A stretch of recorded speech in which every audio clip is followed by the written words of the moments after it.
RTI Live News. Ask for right. జిల్లా మోతి మండలం బుర్కచెర్ల గ్రామంలోని ప్రాథమికోన్నత పాఠశాలలో తెలంగాణ ప్రజాపాలన దినోత్సవం పాఠశాల ప్రధానోపాధ్యాయులు బింగి కర్ణాకర్ ఆధ్వర్యంలో ఘనంగా నిర్వహించారు. సందర్భంగా వారు మాట్లాడుతూ దేశానికి స్వాతంత్ర్యం 1947 ఆగస్టు 15 వచ్చింది. కానీ తెలంగాణకు 1948 సెప్టెంబర్ 17 తారీఖున స్వాతంత్ర్యం వచ్చిందని, తెలంగాణ విముక్తి పోరాటంలో అనేక ఘట్టాలను విద్యార్థులు ఆదర్శంగా స్ఫూర్తి తీసుకుని జీవితంలో ఎదగాలని ప్రభుత్వ ఆదేశాల మేరకు ఘన పాఠశాల తెలంగాణ ప్రజా పాలన దినోత్సవం నిర్వహించుకుంటున్నామని, ప్రభుత్వ పాఠశాల అభివృద్ధి కోసం అనేక నిధులను విద్యారంగంలో సరికొత్త టెక్నాలజీని అందిస్తుందని, వాటిని ఉపయోగించుకుని ప్రతి ఒక్కరు ఎదగాలని కోరారు. ఈ కార్యక్రమంలో పాఠశాల ఉపాధ్యాయులు కొత్తపల్లి కృపానిధి, కొనకంచి శ్రీనివాస్, నేమాది వెంకటేశ్వర్లు, సౌజన్య, అనసూయ, భవానీ, విద్యార్థులు తదితరులు పాల్గొన్నారు. తెలంగాణకి రాలేదు నిజాం పరిపాలన. నిజాం పరిపాలన అంటే ముస్లిం రాజులు పరిపాలిస్తున్నారు. ఇంకా మనం అనగదొక్కబడి భారతదేశం మొత్తం స్వతంత్ర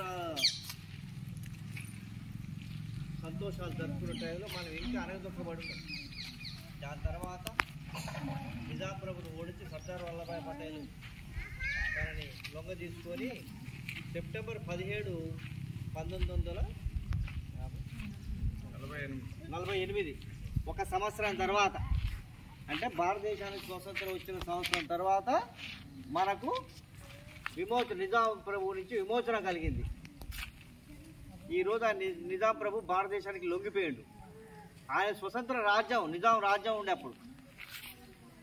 దాని సందర్భంగా మనం ఈరోజు సెప్టెంబర్ 17వ తారీఖు నాడు ప్రజాపాలన దినోత్సవం అని చెప్పేసి జరుపుకుంటున్నాం. దాని సందర్భంగా మనం జెండా ఆవిష్కరణ చేయడం జరిగింది.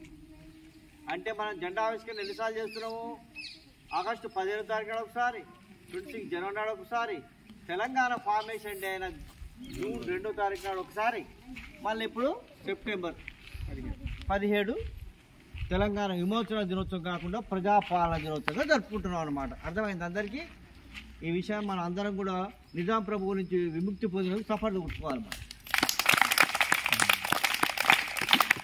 భారతదేశము మన నిజాం ప్రభుత్వం నుంచి విముక్తి కల్పించింది కాబట్టి ఆ సందర్భం అనేది జరిగింది. కాబట్టి మన ఎంతో మంది కాకలి ఐలమ్మ అని పాట ఉంది ఒకదా, ఆమె దొరల పాలకు వ్యతిరేకంగా పోరాడింది.